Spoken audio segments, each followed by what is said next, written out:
हरे कृष्णा।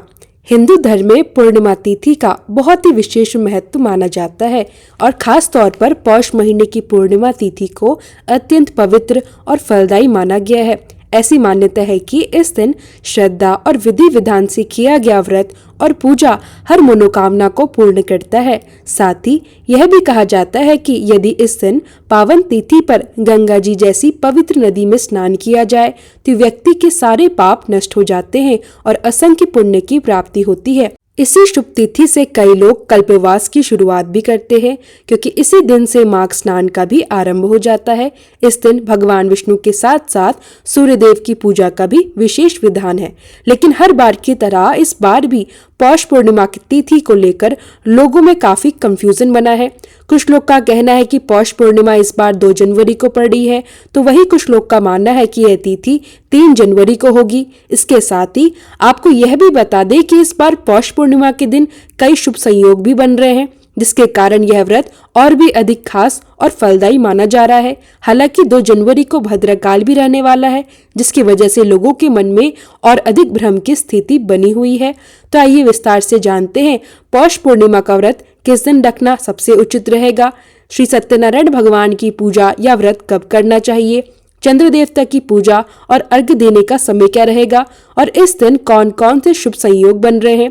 पौष पूर्णिमा साल 2026 की पहली पूर्णिमा होगी। इस बार पूर्णिमा तिथि की शुरुआत 2 जनवरी दिन शुक्रवार को 6:53 से, वही पूर्णिमा तिथि का समापन 3 जनवरी दिन शनिवार को दोपहर 3:32 पर होगा। इसके बाद प्रतिपदा तिथि प्रारंभ हो जाएगी। पूर्णिमा तिथि पर रात्रि के समय चंद्र देवता की पूजा करने का विशेष विधान होता है और जिस तिथि में चंद्रोदय प्राप्त हो उसी तिथि में पूर्णिमा का व्रत रखना और चंद्र देवता को अर्घ्य देना शास्त्रों में बताया गया है। लेकिन इस बार 2 जनवरी शुक्रवार को सूर्यास्त के लगभग 1 घंटे बाद पूर्णिमा तिथि शुरू हो रही है। इसी कारण 2 जनवरी को पूर्णिमा का व्रत नहीं माना जाएगा। हालांकि आप चाहें तो 2 जनवरी की रात को चंद्र देवता की पूजा कर सकते हैं, आप उन्हें अर्घ्य भी दे सकते हैं। इस बार पूर्णिमा का व्रत, स्नान और दान 3 जनवरी दिन शनिवार को ही किया जाएगा, अर्थात पौष पूर्णिमा इस बार 3 जनवरी शनिवार को मनाई जाएगी। इसी दिन से कल्पवास की भी शुरुआत होगी और माघ स्नान भी 3 जनवरी शनिवार से प्रारंभ होगा। श्री सत्यनारायण भगवान का व्रत, पूजा और कथा पाठ भी इसी दिन किया जाएगा। हालांकि कुछ लोगों का ऐसा भी मानना है कि यदि चंद्रोदय के समय पूर्णिमा तिथि विद्यमान हो तो चाहे वह सूर्यास्त के आसपास ही क्यों ना शुरू हो रही हो, उसी दिन पूर्णिमा का व्रत रखा जा सकता है। ऐसे में यह पूरी तरह आपकी श्रद्धा पर निर्भर करता है।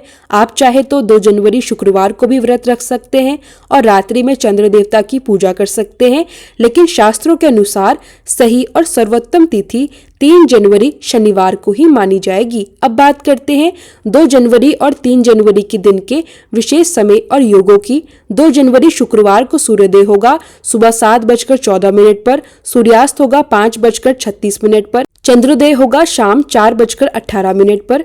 भद्रकाल 2 जनवरी को शाम 6:53 से शुरू हो जाएगी, यानी जैसे ही पूर्णिमा तिथि शुरू होगी उसी समय भद्रकाल भी लग जाएगा। भद्रकाल का समापन होगा अगले दिन 3 जनवरी को सुबह 5:11 पर। हालांकि इस बार भद्रकाल का वास स्वर्गलोक में रहेगा, इसलिए पृथ्वी लोक पर इसे अशुभ नहीं माना जाएगा। 3 जनवरी शनिवार को सूर्योदय होगा सुबह 7:14 पर, सूर्यास्त होगा शाम 5:37 पर। इस दिन ब्रह्म मुहूर्त होगा सुबह 5:25 से 6:20 तक। राहु काल है सुबह 9:50 से 11:08 तक।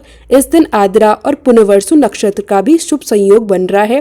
आद्रा नक्षत्र शाम 5:27 तक रहेगा। इसके बाद पुनर्वसु नक्षत्र प्रारंभ हो जाएगा। इंद्र योग प्रारंभ हो रहा है सुबह 9:05 से और इसका समापन होगा अगले दिन 4 जनवरी को सुबह 5:16 पर। अभिजीत मुहूर्त, जो कि सत्यनारायण भगवान की पूजा और कथा के लिए बहुत ही शुभ माना जाता है, वो रहेगा दोपहर 12:05 से 12:46 तक।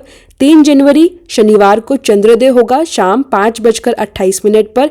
इस समय आप चंद्र देवता को अर्घ्य अर्पित करें, उसके बाद कभी भी अपना व्रत खोल सकते हैं।